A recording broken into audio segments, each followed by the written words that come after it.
सुशांत आपल्या बायकोसोबत गाड्यावर पाणीपुरी खात होता तेव्हा अचानक त्या पाणीपुरीवाल्याने त्याच्या 20 वर्षाच्या मुलाला एक कानाखाली मारली आणि रागात म्हणाला की तुला किती वेळा सांगितलं आहे की काम करत असताना ग्राहकांकडे लक्ष द्यायचं. ते किती वेळ झालं वाट पाहत आहेत आणि तू कोणत्या विचारामध्ये आहेस. पाणीपुरीवाल्याने आपल्या तरुण मुलाला असं पब्लिक प्लेसमध्ये कानाखाली मारलेलं सुशांतला अजिबात आवडलं नाही. सुशांत त्या पाणीपुरीवाल्याला म्हणाला, काका तुम्ही जे काही आता केलं ते एकदम चुकीचं केलं. तरुण मुलाला हात उचलणे आता या वयात शोभा देत नाही. मुलाच्या वडिलांना त्यांची चूक कळाली तसं त्यांच्या डोळ्यातून पाणी येऊ लागलं आणि रडतच म्हणाले, काय करू साहेब, हा जेव्हा चुकी करतो तेव्हा मला याच्यावर खूप राग येतो. BA केला आहे तरी पण नेहमीच चुकाच करत असतो आणि कदाचित मी आता जास्तच चिडचिडा झालो आहे. आपल्या वडिलांच्या डोळ्यात आलेला अश्रू पाहून त्या मुलाला खूप राग आला आणि तो रागात सुशांतला म्हणाला की साहेब, चुकीचे माझे वडील नाहीत तर चुकीचे तुम्ही आहात, कारण तुम्ही एका मुलासमोर त्याचा बाप चुकीचा आहे हे सांगत आहात. हे माझे वडील आहेत आणि यांना माझ्यावर हात उचलण्याचा पूर्ण अधिकार आहे. त्यांनी मला किती पण मारले तरी मला काहीच प्रॉब्लेम नाही, कारण हे माझे वडील आहेत. जर मला यांच्याकडून काहीच प्रॉब्लेम नाही तर मग तुम्ही विनाकारण आम्हाला ज्ञान का सांगत आहात. आणि हो साहेब, कधीच बाप चुकीचा नसतो, चुकीचे तर मुले असतात.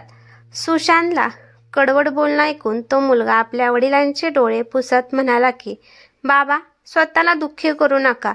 तुम्ही दुसऱ्यांच्या बोलण्याकडे अजिबात लक्ष देऊ नका.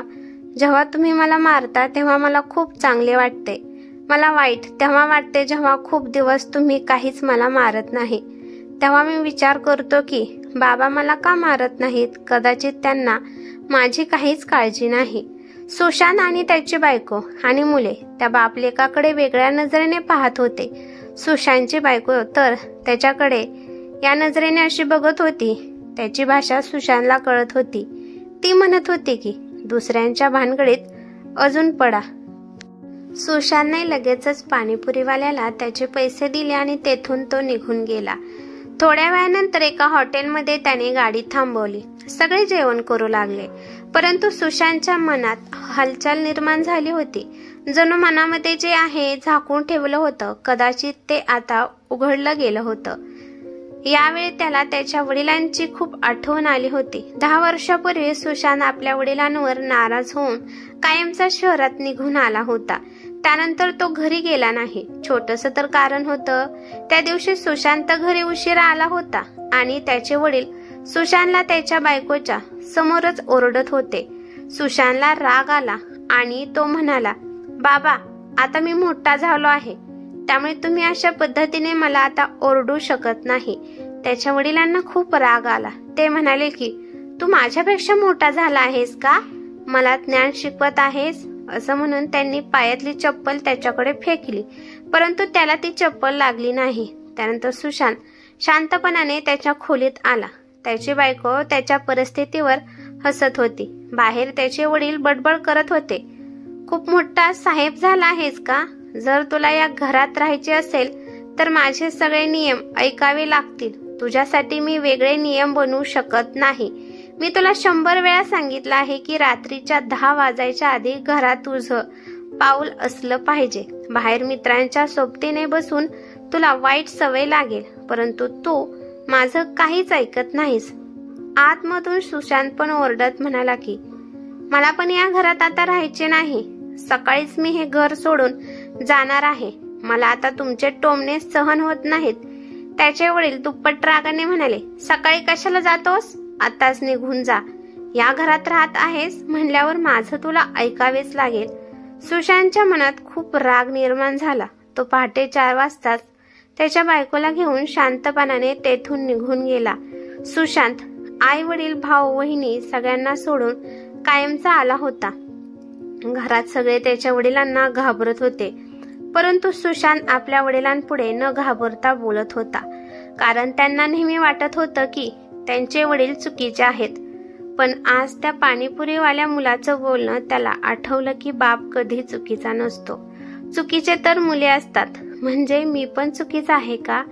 त्याचे मुले आणि बायको मस्तपैकी जेवण करत होते, परंतु त्याच्या डोक्यामध्ये विचारांचे काहूर वाजले होते. त्या रात्री त्याला झोप पण लागली नाही. 10 वर्ष झाले त्याने त्याच्या वडिलांचा चेहरा पाहिला नव्हता. पण त्याचे बहिणी, भाव आणि आई त्याच्याकडे शहरात येत होते. पण बाप लेकामध्ये चांगलाच मोठा खटका उडाला होता. बाप हट्टी होता आणि बापापेक्षा हट्टी सुशांत होता. सुशांतची बायको म्हणाली, अहो काय झालं आहे, तुम्ही अजून झोपला नाही? झोप लागत नाही का तुम्हाला? सुशांत म्हणाला, बाबाची आठवण येत आहे. त्याच्या बायकोने लगेचच लाईट लावली आणि आपल्या नवऱ्याच्या चेहऱ्याकडे पाहिलं आणि म्हणाली की मला असं वाटत आहे की त्या पाणीपुरीवाल्याच्या मुलाचं बोलणं तुमच्या मनाला लागलं आहे. सुशांत उदास होऊन म्हणाला, तो 20 वर्षाचा मुलगा खूप मोठं बोलून गेला आणि तो जे काही म्हणाला ते चुकीचं पण नाही. बाप कधी चुकीचा नसतो. त्यांच्या प्रत्येक बोलण्यामध्ये आपलंच भलं असतं. बायको म्हणाली, मग यामध्ये उदास होण्यासारखं काय आहे? आता दिवाळीची सुट्टी लागणार आहे, तर यावेळेस आपण दिवाळीला गावाकडे जाऊ. मी तर या 10 वर्षात खूप वेळा गावाकडे गेले आहे. बाबांना पण मी भेटली आहे. ते तर माझ्यावर खूप प्रेम करतात. नेहमी डोक्यावर हात ठेवून आशीर्वाद देत असतात. मुलांना पण खूप प्रेम करतात. सुशांत म्हणाला, एक बोलू का? ती म्हणाली, हा बोला. सुशांत म्हणाला, बाबा मला माफ करतील का? बायको हसत म्हणाली, काय तुम्ही पण, तुमच्या दोघांमध्ये असं कोणतं मोठं युद्ध झालं होतं की त्यामुळे बाबा तुमच्यावर एवढे नाराज असतील? ते तुमचे वडील आहेत. थोडासा त्यांना मस्का लावला तर ते लगेच नीट होतील. आणि रागात जर बाबाने 1-2 चपला फेकून मारल्या तर शांतपणाने त्याचा मार खावा. लहानपणापासून तर खूप मार खाल्ला असेल. असं म्हणून बायको झोपी गेली. पण मात्र सुशांतला काही झोप आली नाही. राहून राहून त्याच्या डोळ्यासमोर नेहमी त्याच्या बाबांचा चेहरा येत होता. सुशांत त्या घरात सगळ्यात लहान होता. त्याच्या बहिणीपेक्षा आणि भावापेक्षा त्याचे वडील सुशांतलाच खूप प्रेम करत होते. खूप वेळा सगळ्यांपासून लपून सुशांतच्या आवडीच्या वस्तू ते त्याला आणून देत होते. खूप वेळा तर रात्रीच्याला उठवून त्याला ते चॉकलेट सुद्धा देत होते. एवढेच नाही तर खूप वेळा त्याच्या बहिणीपासून आणि भावापासून लपून त्याला पैसे पण दिले आहेत. सुशांत 12-13 वर्षाचा झाला होता तरी पण तो बाबांपाशीच त्यांच्या अंगावर हात टाकूनच झोपत होता. थंडीच्या दिवसात त्याला पांघरून घेऊ वाटत नव्हते, परंतु त्याचे वडील नेहमी त्याच्या अंगावर पांघरून टाकत असायचे. सुशांत जेव्हा मोठा झाला तेव्हा पण ते खोलीमध्ये येऊन त्याला पांघरून देत होते. 2 दिवसानंतर सुशांत पूर्ण फॅमिलीला घेऊन गावाकडे निघाला. त्याचं मन एकदम निर्मळ आणि मासूम बनलं होतं. पूर्ण अकड कुठेतरी दूर निघून गेली होती. मूर्ख ही अकडच होती. त्याच्यामुळे त्याला 10 वर्ष वडिलांपासून लांब राहावे लागले. खूप वर्षानंतर त्याला समजले की ही अकड आपल्या नात्यांना खाऊन टाकत असते. जसे ते घरी पोहोचले तसे त्याच्या आईच्या बहिणीने आणि मुलांच्या चेहऱ्यावर एक प्रकारची चमकच आली होती. कारण यावेळेस सुशांत त्या घरात आला होता ना. 10 वर्षानंतर त्याने त्याच्या घरात पाऊल टाकले होते. सगळ्यांना भेटल्यानंतर ते एका जागी सगळे गप्पा मारत बसले, परंतु त्याला त्याचे वडील कुठेच दिसत नव्हते. आईला विचारून तो त्यांच्या खोलीत गेला तर तिथे त्याचे वडील अंगावर चादर घेऊन झोपी गेले होते. सुशांतने जाऊन त्याच्या वडिलांच्या पायाला स्पर्श केला. त्याच्या स्पर्शामुळे त्याचे वडील झोपेतून जागे झाले. ते लगेचच उठून बसले आणि चष्मा घालून सुशांतकडे पाहू लागले. जेव्हा त्यांनी सुशांतला पाहिलं तेव्हा त्यांचं हृदय धडधड करू लागलं. सुशांतचे वडील खूप बदलले होते. या 10 वर्षात ते जास्तच म्हातारे दिसत होते. शिवाय कमजोर आणि अशक्त सुद्धा दिसत होते. जेव्हा वडिलांची नजर त्याच्या डोळ्याशी मिळाली लगेच सुशांतने आपली मान खाली घातली. पण हे काय, त्याचे वडील अजून एकदा शांतपणाने झोपी गेले. सुशांत दगड बनल्यासारखा एकटक आपल्या वडिलांच्या पायाकडे बघत बसला. बाबाला काही बोलण्याची त्याच्यात हिंमतच होत नव्हती. त्याच्या वडिलांच्या मनामध्ये त्याच्याबद्दल अजून नाराजगी होती. आयुष्यातलं मोठं काम म्हणजे बाबाला बोलणे.